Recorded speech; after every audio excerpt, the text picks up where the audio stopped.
All right. Good morning and welcome to another episode of the Common Sense Show TV podcast. Today is February the 14th, Valentine's Day for our relationship folks, and lovers. Hope you enjoying the day. Listen, we're going to get into this particular episode because I am going to close out the Knucklehead Chronicles on today. So make sure you guys hang tight. It's going to be a rough ride.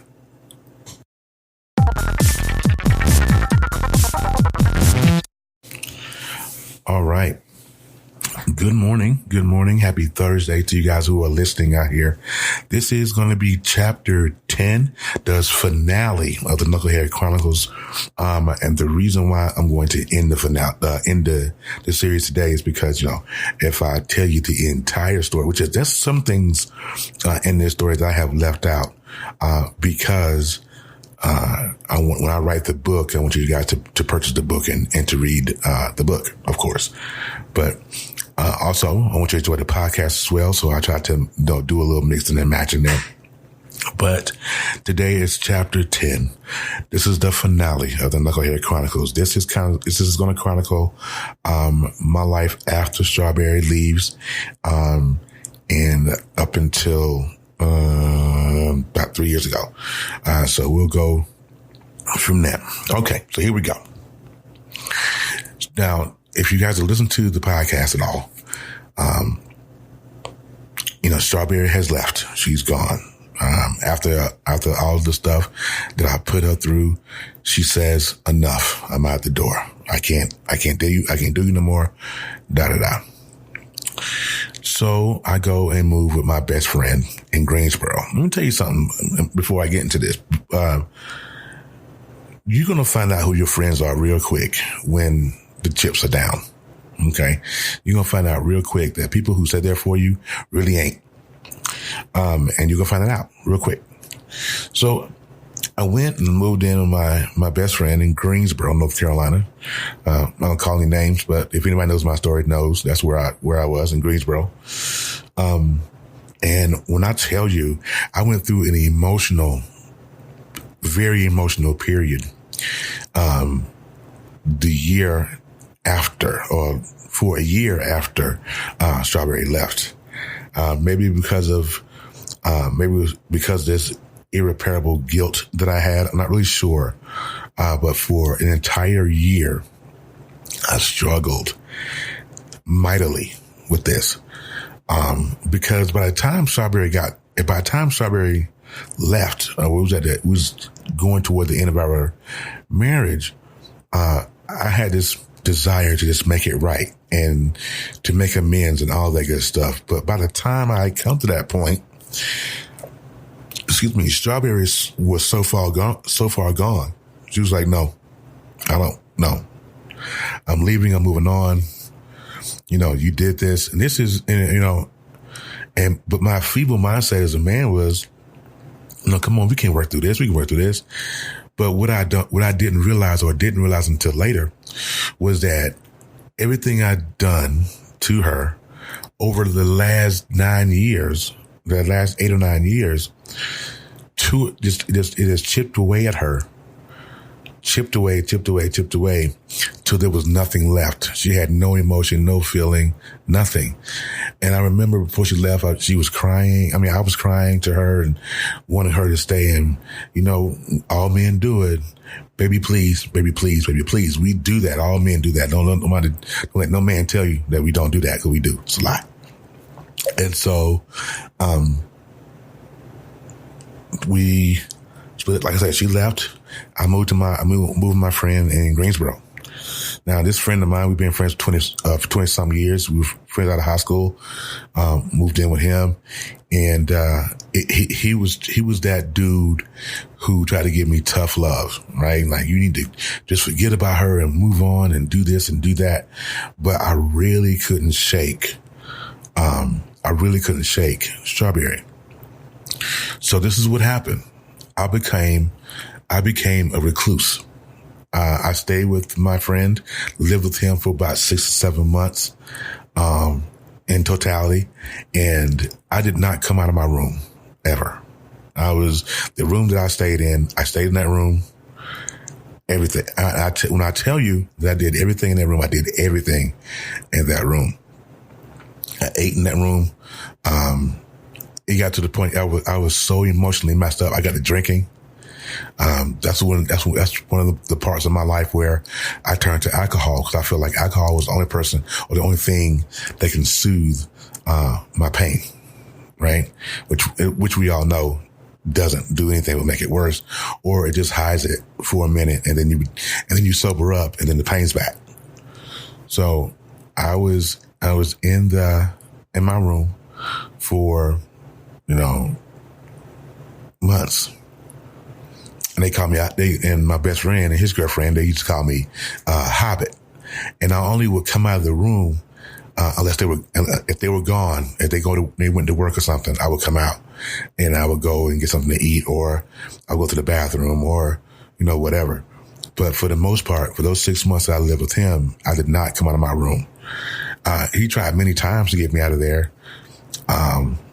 Tried many times. Come on out here, we having a party, or come on out here. I mean, he would have parties in the house, and I would not come out of that room. And I was just, for some reason or another, my life stopped. Emotionally stopped, physically stopped for me. Is just, life just didn't make sense. And that point in my life, it didn't make sense. And here's the reason why it didn't make sense, was because men, we get into a mindset to where we have things just the way we want them. They're not going to change. Nobody's going to leave, and I can do whatever I want to do, which is a complete lie. Which is a complete and utter lie. Case in point, right? For me. And so life just didn't make sense. Everything was confusing and all that good stuff. Now, keep in mind, or I will tell you guys this, is that, for every day that we were split, me and Strawberry spoke on the phone every day, every single day. Mainly, it was me begging to come home. That's what it was. So our convos were real short, but we talked, and we raised a daughter together, and it was just, I was begging to come home. But I wasn't the man that she needed, right? I wasn't the man. I wasn't even a man. I don't even know what I was. I was a ball of mess at this point. So we just talked every day, and nothing really happened. And we talked, fast forwarding. I'm going to fast forward here. I started back, my daughter, my oldest girl, she was like, Dad, why don't you come down to our house and just kind of chill with us for the weekend? Just kind of her mother, my first baby mama, and all that. Why don't you come, and just on the weekends, we'll come and get you and just kind of get out of the house. Right. And so that's what I did. We started hanging out, and they would come and they would come pick me up, and I would go down to their house and just to spend the weekend, just to get out of Greensboro, just to get out of that room, because eventually I became claustrophobic. I became not claustrophobic, but, all I knew was the four walls of my room. And so we would go down there, and I would hang out with them.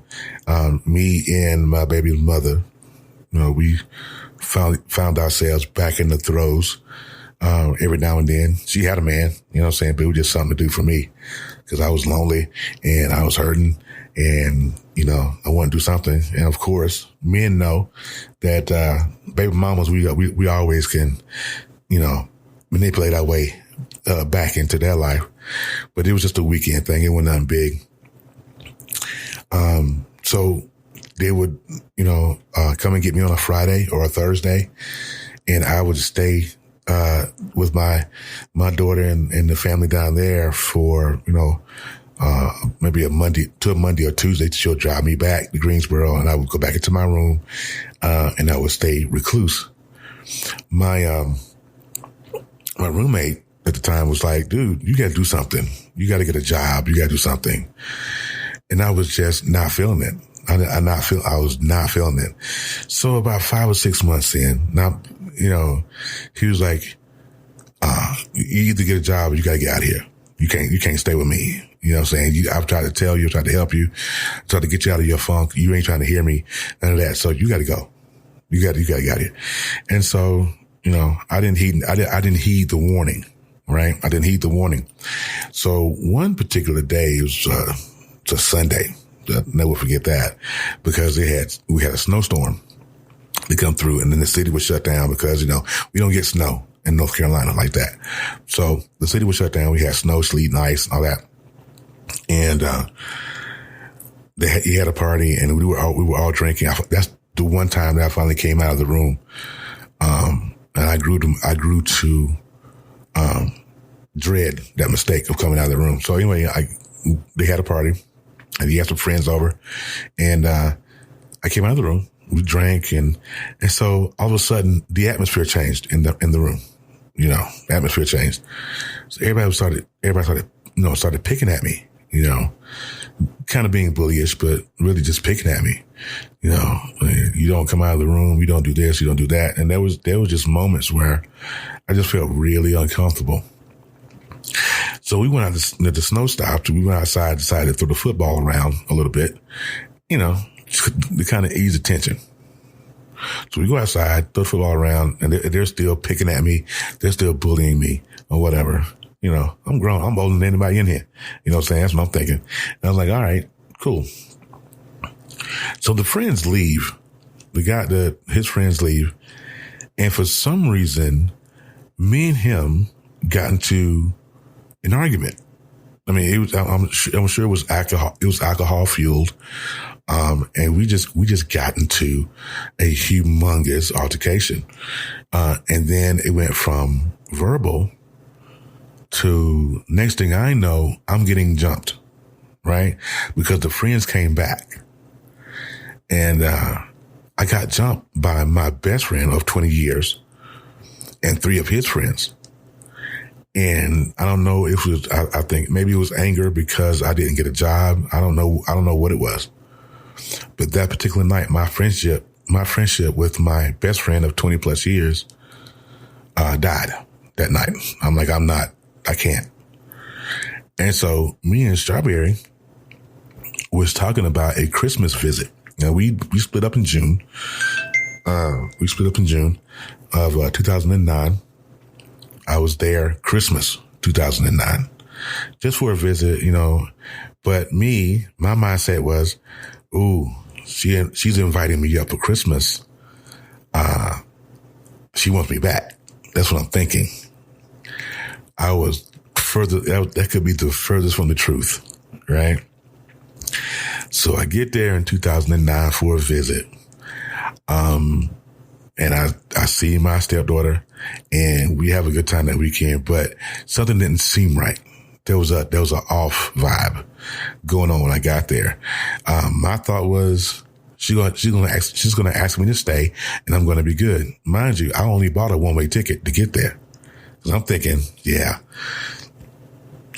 I'm still the man. She still loves me, yada, yada, yada, right? And she was like, okay, Christmas came and went. New Year's, I think I was there for about a week. I was there till New Year's. New Year's came and went. January the 3rd, my mama's birthday. Never forget it. She called, she was like, I was sitting in the living room watching TV, and I'm just chilling. I'm in my socks. I'm chilling. And she comes in there and said, okay, when you going home? I'm like, what? And she was like, don't what me like that. When you going home? You wasn't going to stay here. What, you thought you were going to stay here? No, you get out of here. And so the shock, I wish you could have seen my face. The other look of shock on my face was amazing. So I got on the phone, bought me a ticket to Greyhound, and drove that 3 days back to North Carolina on the Greyhound bus. I didn't have anywhere to go. I had nobody in my corner. All of this because of decisions that I made and the people that I decided to hurt. It was all me, right? So 3 days back on the Greyhound, and I was in excruciating, unbelievable pain. I just couldn't, emotionally, I was just done. right? And so I get back to North Carolina, and my baby mama, my oldest girl's mama, her mother did taxes, and it was tax season. And she was like, you know what? You can come down here and stay with us. We'll give you a job at the tax office, and you can rebuild. So I slowly started to rebuild. And, it took me a long time. It took me months to get back into a place to where I could even trust anybody. And so I did that. I worked at the tax office as a receptionist. I helped, just trying to get myself back acclimated to society. Cause mind you, I was recluse for about 7 months, or 4 or 5 months. And then I went to Chicago and got, demolished emotionally. And I come back home to nothing. And here I am starting over. So it took me a while to get reacclimated. So finally I did. Now, mind you, again, me and Strawberry are still talking. This is every day. We talked every day for an entire year. And, so about 6 months into that, maybe 4 or 5 months into that, I get a phone call from Strawberry. Strawberry never calls me. I was always the initiator. I called her. I would call her. But this particular day, she called me. And she called me and she says, hey, I want you to come to Chicago. I want you to come back to Chicago. I want you to, And I was like, okay, so why? Why would you want to come in? Oh, I still love you. I think we should work on our marriage. All right, cool. Because legally we're still married. Right? So I go, she was like, well, you can come on this day, give me a couple of months and me get things situated. And then, all right, cool. So I get on the plane, fly to Chicago. She picks me up. We surprise our daughter, because she had no idea I was coming. And I get there. And again, that same off vibe that I received when I was there for that Christmas visit is the same off vibe that I felt when I came back. Now, this time I had all of my stuff with me. There was no going back. It was a one-way ticket. I mean, it was just, we were going to make it work. So I get there, and for the first month, it was just really awkward. Really, really awkward. She was getting phone calls in the middle of the night. Every time her phone rang, she would answer it, but she would answer it in her bedroom. Now, mind you, when I was there, we did not sleep in the same bed. I slept on a futon in my daughter's room. My daughter slept with her. I slept in the room with her, and I slept on the futon. I know what you're thinking. Boy, you crazy. Yeah. I was a little bit. And so, we lived our life estranged in Chicago. But what I found out later, I'm going to fast forward a little bit. What I found out later was that she had moved on in her life. I should have been not stupid. I should have knew that because, she was an attractive young lady. She was smart. So I wasn't expecting her to be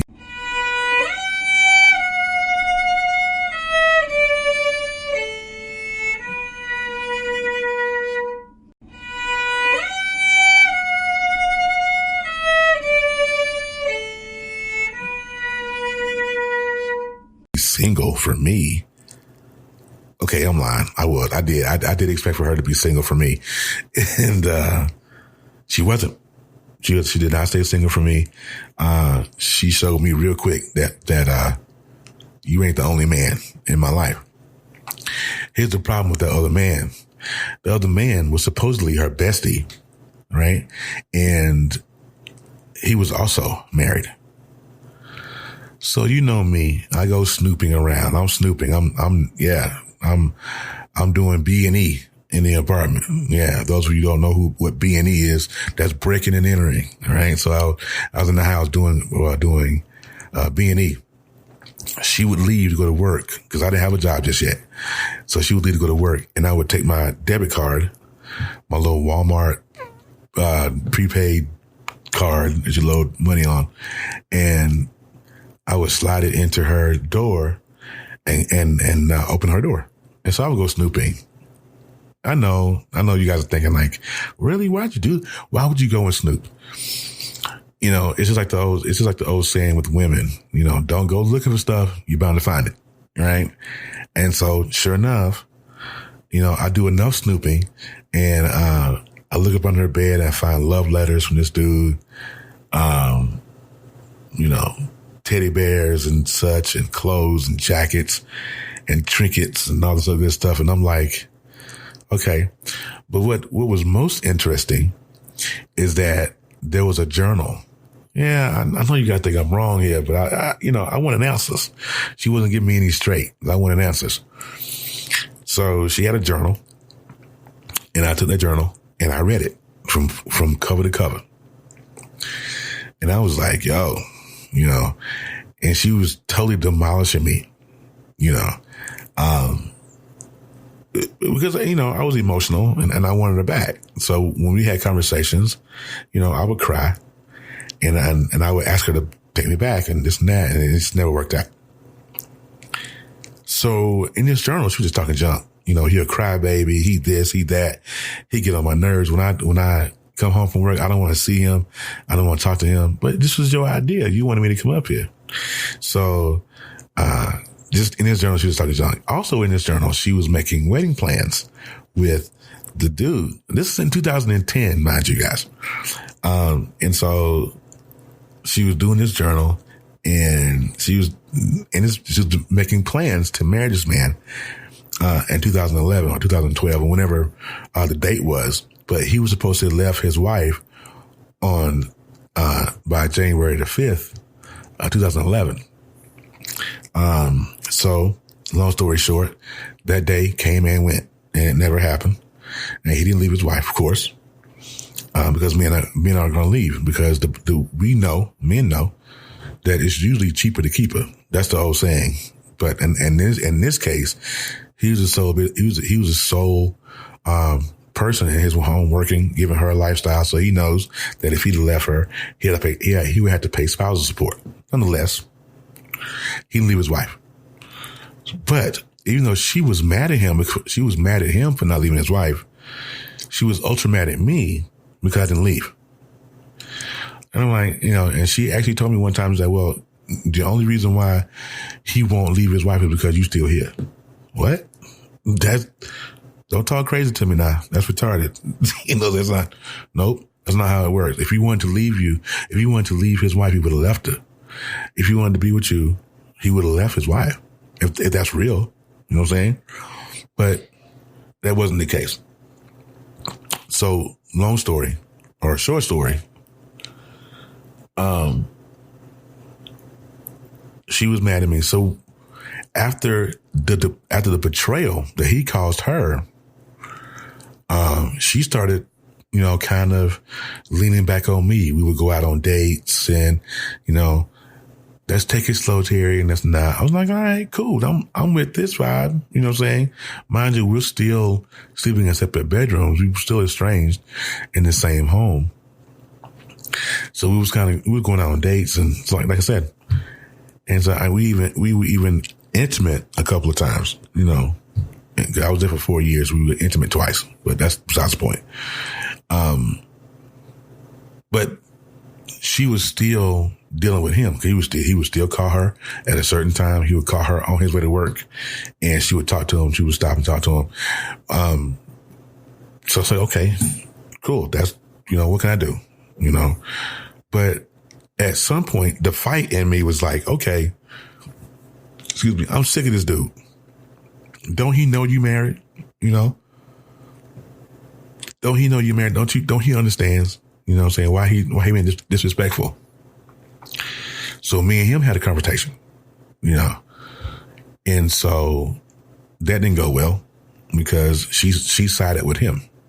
I'm like, all right, I'm fighting a losing battle here.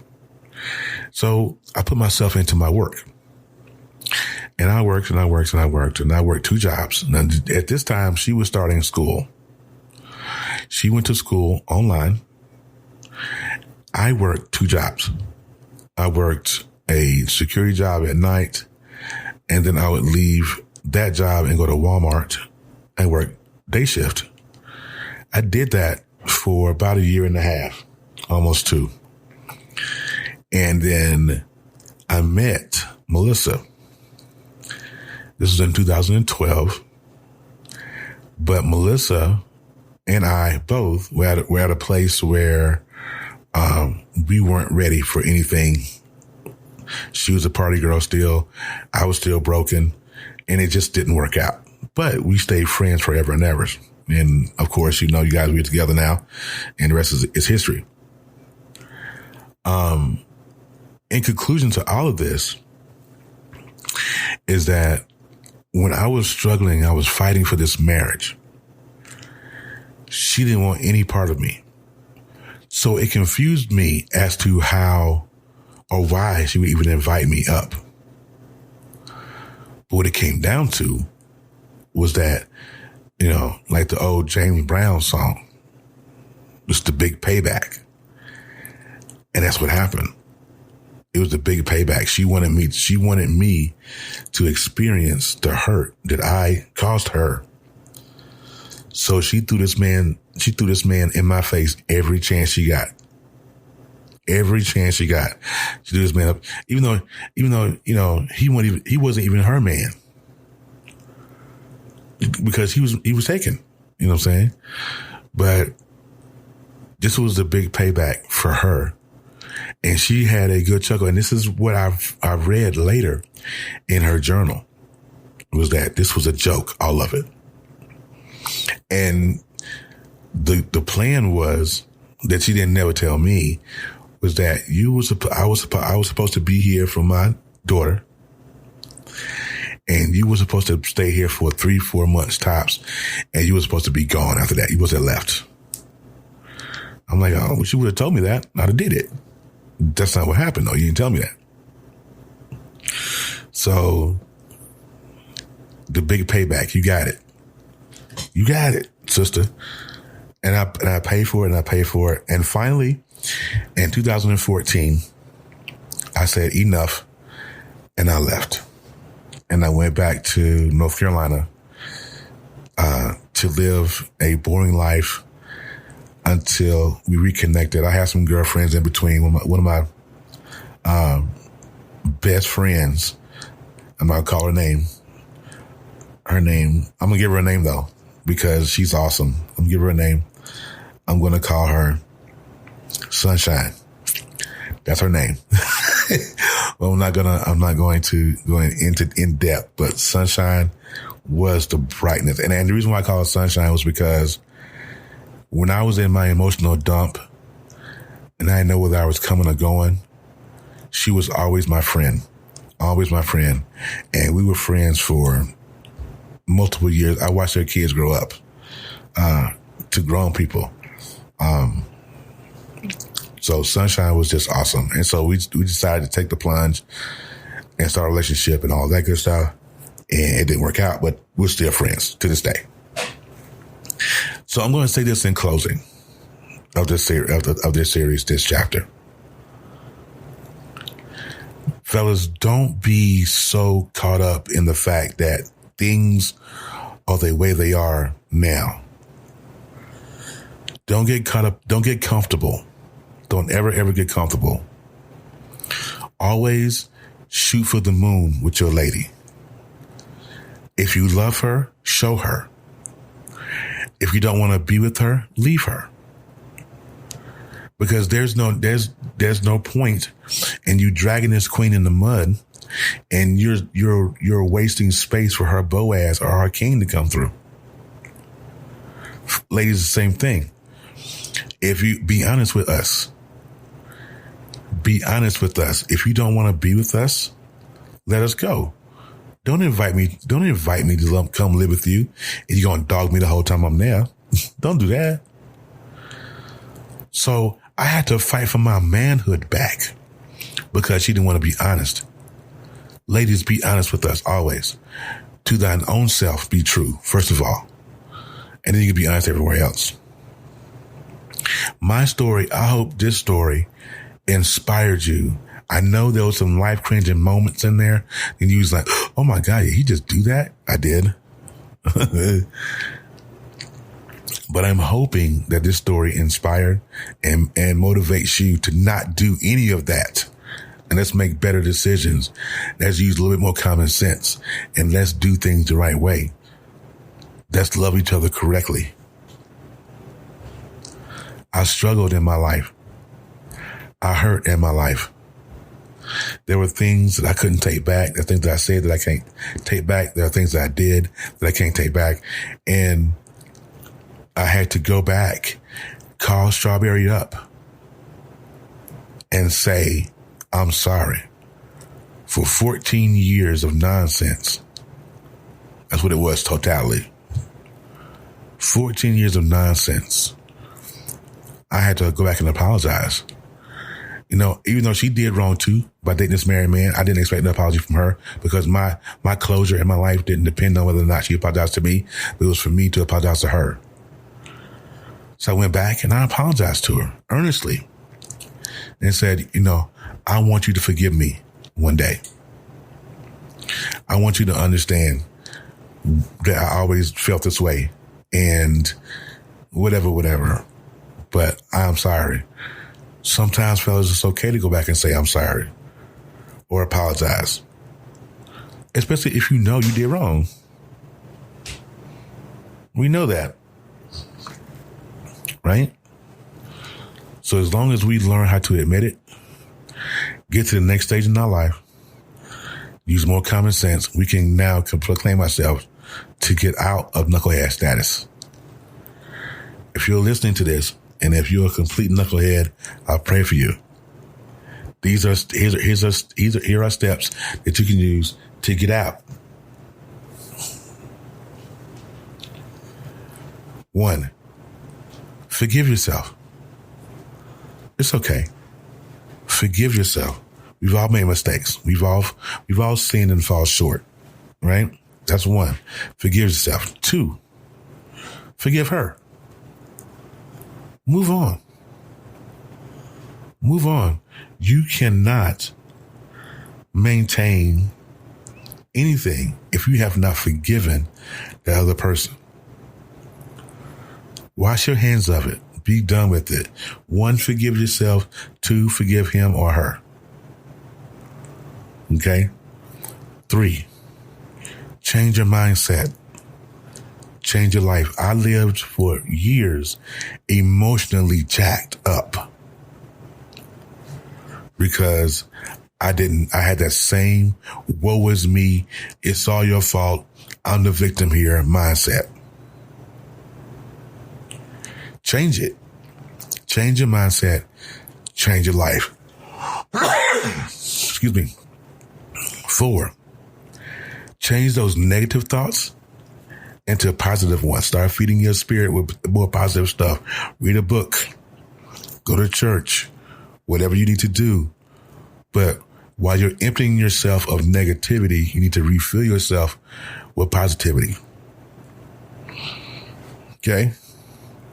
5, and the most important step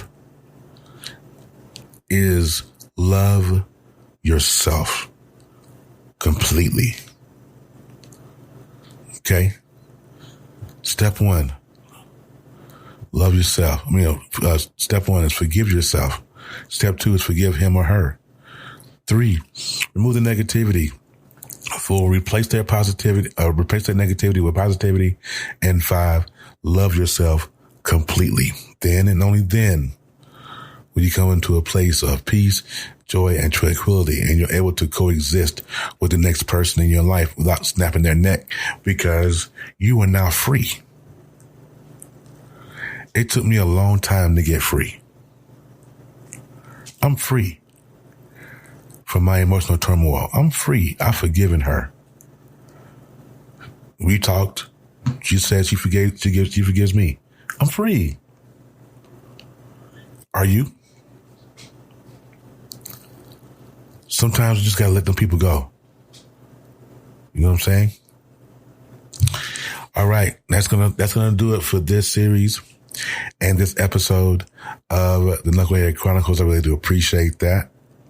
I'm going to be recording every day, just on something. I'm talking about different topics, throughout. But this series is closed because I'm in the process of writing the book. So I'm typing everything out as I say it. Excuse me. And, we're going to move on. Okay. Knucklehead Chronicles. So everybody who's listened, they got me to those 1,000 plays on Anchor. I really thank you for that. I appreciate it. If you want to follow me on Facebook, you can follow me on my personal page at facebook.com/BullsFan40. If you want to follow the group, it's facebook.com/The Common Sense Show TV. Make sure that you put in TV, because if you do not, you will get some dude named Dave, and that ain't me. He's a cool dude though, but it ain't me. All right. Also, couple announcements really quickly for those who are listening. February 28th, 6 p.m. on Live Masters TV on Facebook. I'll be interviewing with Susan Day, who is the Life Masters coordinator over there. So I'll be interviewing with her. That's my first official public interview since I've been doing the social media thing. I had people on my show, but I was never invited to go on the show, and so this is the first time. So I'm excited about that. This coming Sunday, at 6 p.m. Mountain Standard Time, the Common Sense Show TV goes live on Facebook on my personal page. I'll be sharing it to the group and all that, but my personal page, my guest host is going to be Calvin Brown from Chicago, Illinois. Actually, he's from Stanley, Illinois. I think he's from Stanley, but the topic on Sunday is going to be, can you handle your significant other being friends with the opposite sex? That's going to be a topic. So make sure you come through on that. So that's Sunday, 6 p.m. Mountain Standard Time. You're right. On Facebook. I might even record that for for a podcast. I might even record that. It's going to be great. But that's going to do it for me, guys. You guys have a great rest of your Thursday. Happy Valentine's Day to you, all you lovebirds again. And I hope that you enjoy your day. And remember, we're one day away from the weekend. So you guys enjoy it. And we are almost there. Remember, be blessed and bold on purpose, like Coach Vet always says. And remember that common sense isn't always common. You guys have a great day, and I will see you next time.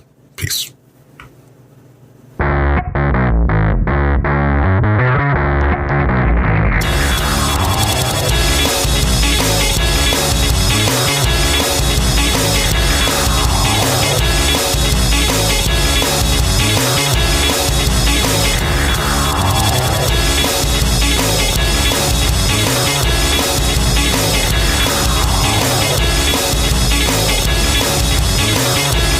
The podcast you just heard was made using Anchor. Ever thought about making your own podcast? Anchor makes it really easy for anyone to get started. It's a one-stop shop for recording, hosting, and distributing podcasts. Best of all, it's 100% free. Sign up now at anchor.fm/new. That's anchor.fm/new to get started.